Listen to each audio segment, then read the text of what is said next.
Hello सलाम अलैकुम। सलाम वालेकुम। बोलिए सर, ठीक है? हाँ बढ़िया अल्हम्दुलिल्लाह। वाह इरशाद भाई, जी। आपके तरफ जो बंगला आवास योजना जी। जिसकी जो अभी पूरे बंगाल में फोटो की जा रही है, जी। तो उसको लेकर माहौल कैसा है आपके तरफ? जी। आपके तरफ बंगला आवास योजना को लेकर माहौल कैसा है आपके इलाके में? माहौल तो देखिए, आप क्या माहौल कह रहे हैं कि इलाके के लोगों का बहुत सारे जो जैसे जरूरतमंद। जैसे मतलब कल एक शख्स से मेरी बात हुई, जहांगीर साहब से, जो कि बग्गांव के रहने वाले थे। हम्म। तो उन्होंने बताया कि उसके गांव में जो है बहुत सारे गरीब लोगों को घर नहीं मिला है। और ऐसा हम्म। क्या आपके तरफ भी है, आपके इलाके में? देखिए, हमारा इलाका तो पूरा ग्वाल पोखर है। ये तमाम ग्वाल हाँ पोखर के लोगों का इलाका है। पूरा ग्वाल पोखर इलाका 14 अंचल पड़ता है। बिल्कुल। इसमें से 14 अंचल का जो मैं जायजा लिया, पूरे 14 अंचल से हजारों लोग मुझे कई दिन से, एक हफ्ता कम से कम एक हफ्ता से फोन कर रहे हैं। जी। तो कई दिन से मैं सही से सो भी नहीं पाया। तो रही बात के, सब लोगों का कॉम्प्लेन है कि हम लोग बहुत गरीब हैं, हम लोग का लिस्ट में नाम नहीं है। अच्छा अच्छा। जिसको लेके हम लोगों ने जो है कुछ दिन पहले बीडीओ के पास गया था। जी तो बीडीओ साहब नहीं थे उस वक्त। तो फिर जो बंगला आवास योजना का जो कंट्रोलर है, जी। जिसको बनाया गया है, उनसे मुलाकात हुई, उनसे बात हुई। तो हमने कहा कि भाई, जो लोग जेन्युइन हैं, जिनका घर हम्म। होना चाहिए, जिनके लिए सरकार पैसा प्रोवाइड करते हैं, तो उन लोगों का क्या, उन लोगों का तो नाम लिस्ट में है नहीं। और आपके सामने यहाँ 400-500 लोग हैं। तो जी आप क्या कहते हैं? तो फिर उन्होंने कहा कि भाई, आप जो है उन लोगों का एक एप्लीकेशन लिखिए। हम लोग की तरफ से तो कोई फॉर्म नहीं है। आप एप्लीकेशन लिखिए, उसका आधार कार्ड अटैच करके आप जो है जमा दीजिए। अच्छा अच्छा। तब जाके जो है फिर वहाँ हम लोग सब लोग जमा दिए। जमा देने के बाद और उन्होंने ये भी कहा कि ये इंक्वायरी बहुत जल्द से जल्द होगा। तब फिर हम लोगों ने सब लोगों का फॉर्म फिलअप किया, उसके बाद जमा दिया और मीडिया के जरिए, सोशल मीडिया के जरिए जो है ग्वालपोर के लोगों को बोला। जिसका नतीजा ये है कि ग्वालपोर से कम से कम हजारों हजार के तादाद पर लोग हमसे राब्ता किए, बात किए, हमारे ऑफिस आया। फिर हम लोगों ने फॉर्म फिलअप करके, हमारे टीम, तमाम लोगों ने, जिसमें हमारे बहुत सारे सनावाज, मामून, साजन भाई, लोग, तमाम लोगों ने भर भर के हम लोगों ने लोगों का मदद किया, दिया। और आज फिर मेरी कंट्रोलर साहब से बात हुई। जी तो मैंने कहा कि जो हम लोगों ने दिया, वो क्या उसका कार्रवाई हो रहा है कि नहीं? उन्होंने कहा कि दिवाली का छुट्टी है, लेकिन बहुत जल्द हम लोग ये सब घर भी जो है इंक्वायरी करने के लिए जाएंगे। और साथ ही साथ हमने ये भी कहा उनसे कि जी देखिए, जिन लोगों का घर आया है, जी। ह- चाहे वो कुछ भी हो, उन लोगों का भी घर होना चाहिए। क्यों? क्योंकि ग्वालपोखर पूरे वेस्ट बंगाल में सबसे ज्यादा बिछड़ा अगर है तो हमारा ग्वालपोखर है। और ग्वालपोखर के लोग, हम लोग सभी लोग, ज्यादातर, कुछ लोगों को छोड़कर तमाम लोग गरीब हैं। तो जो बिल्कुल लोग भाई। आया है, जिन लोगों का लिस्ट में, उन लोगों का नाम होना चाहिए, उन लोगों का भी हो जाना चाहिए। और जिनका बाद गया, जो जेन्युइन है, इन लोगों का तो होना ही चाहिए। बिल्कुल।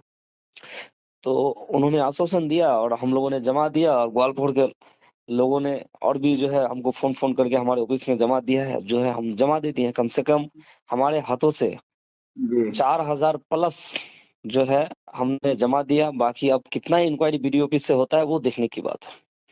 4,000 प्लस मतलब आप लोगों ने जमा किए हैं? जी, हमारे जरिए हमने भर दिया, कुछ लोगों ने डायरेक्ट जमा दिया। और जी कुछ जी। लोगों ने कुछ जो है फॉर्म, जैसे 1500 प्लस हम लोग अपने हाथों से जमा दिए हैं। अच्छा और अच्छा। बाकी जो है हम लोगों ने भर दिया है। वो लोग अपने ऑफिस, हमारे पास आए, हमारे ऑफिस में आए। हम लोगों ने भर भर के जो है लोगों को दिया, मदद किया। क्योंकि इस मुसीबत के घड़ी में अगर लोगों का साथ नहीं खड़ा होंगे तो कब होंगे?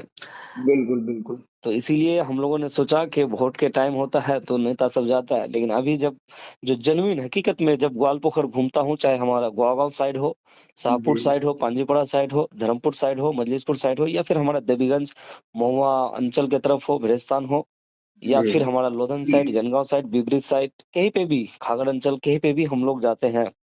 जी। तो बहुत सारे परिवार मैंने देखा वहाँ, चाहे गुती अंचल हो, कुछ भी हो।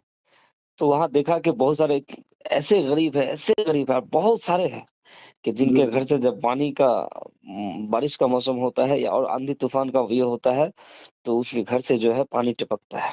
सही से रात को अगर आंधी तूफान होता है तो घर में सो नहीं पाता है। हाँ तो बिल्कुल, हमारे इधर बहुत सारे लोगों का घर ऐसा है।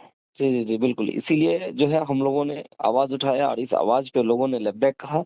और वीडियो जो कंट्रोलर ऑफिसर है उन्होंने भी कहा कि हम लोग आश्वासन देते हैं कि हम लोग इंक्वायरी करने जाएंगे, और अभी तक तो इंक्वायरी नहीं गया है क्योंकि छुट्टी चल रहा है, तो जब भी जाए खैर टाइम लग ही सकता है, कई दिन हुआ हम लोग जाने का, तो अब वो लोग जब करे इंक्वायरी करे और आपको नहीं करे। आपको उम्मीद है ना कि कार्रवाई होगी और इंक्वायरी होगी? जी जी बिल्कुल, कार्रवाई होनी चाहिए, उम्मीद भी है, और वो लोग आश्वासन भी दिए हैं, और अगर नहीं होता है तो फर्दर स्टेप हम लोग लेंगे, बिल्कुल। क्योंकि ये जो स्कीम है ये ग्वालपहड़ के लोगों, गरीब लोगों के लिए है। अब अगर उन्हीं लोगों का नहीं होगा, बाकी बिल्कुल। लोगों का आया है, किसी का भी आया है, मैं उन पर कोई टिप्पणी नहीं करना चाहता हूँ। मैं तो कह रहा हूँ कि सबका होना चाहिए, क्योंकि ग्वालपहड़ सबसे पूरे वेस्ट बंगाल में सबसे पिछड़ा है, सबसे गरीबी है, और बाकी जिनका जन्मीन छूट गया है उनका तो होना ही चाहिए, और उनके लिए हमको कुछ भी करना पड़े तो हम करेंगे। बिल्कुल। बिल्कुल, और होना भी नहीं चाहिए, क्योंकि मतलब बहुत सारे लोग ऐसे हैं कि 2-3 साल से लगभग जो है जो वो पीएम आवास योजना का फंड रोक कर रखा गया, जी जिसके कारण जो है बहुत सारे लोग जो है बहुत सारे लोगों के घर से एक दो लड़का तो बाहर रहते हैं। हो जी सकता है कि वो केरला के पैसे से या पानीपत के पैसे से मकान बना लिया हो और अभी लिस्ट में उनका नाम आया हो, तो इसने में तो कट जाना ये सही नहीं होगा उनके लिए। बिल्कुल बिल्कुल बिल्कुल। देखिए, जो लोग भी अगर कोई वाल दे के टीन दे दिया है या कुछ भी दिया बिल्कुल। है या कुछ भी किया है, तो वो तो अपना मेहनत का, दिन रात का मेहनत का रोजी रोटी कमा के घर दिया है, सरकार की तरफ से तो कोई बेनिफिट नहीं मिला है उनको। बिल्कुल। तो कोई अगर उनका नाम काटता है तो उनका कोई अधिकार नहीं होता है कि उनका नाम काट दे, वो भी सरकारी योजना का लाभ उठाना चाहिए, उनको मिलना चाहिए, क्योंकि वो लोग जेन्युइन, हम तमाम लोग ग्वालपहड़ का लोग जो है, ज्यादातर हम लोग गरीब है, और गरीबों के लिए, जरूरतमंद लोगों के लिए हम लोग इंशाल्लाह आवाज उठाते रहते हैं और उठाएंगे, और उनके साथ है। हकीकत यकीनी जब आप भी आते हैं तो देखेंगे, जब किसी भी गांव में आप जाएंगे तो ऐसी ऐसी मतलब गरीबी हालत है, तो देख के रोना आता है कि काश हम लोग कुछ कर सके। तो अभी तो हम कुछ रूलिंग में भी नहीं है, ना बिल्कुल। किसी पद में है, ना कोई जिला परिषद में है। जिला परिषद उठे थे, वो भी कैप्चरिंग करके मुझे हरा दिया गया। अब रही बात, मैं ना हूँ, अपोजिशन में हूँ। सोशल वर्क बहुत मायना रखता है, अब जो चाहे है अब जो पावर है है हाथ में सोशल हो। जी। सोशल वर्क के जरिए जो है लोगों के साथ हम खड़े हैं। चलिए, आपसे बात कर खुशी हुई, शुक्रिया। जी यही जी बात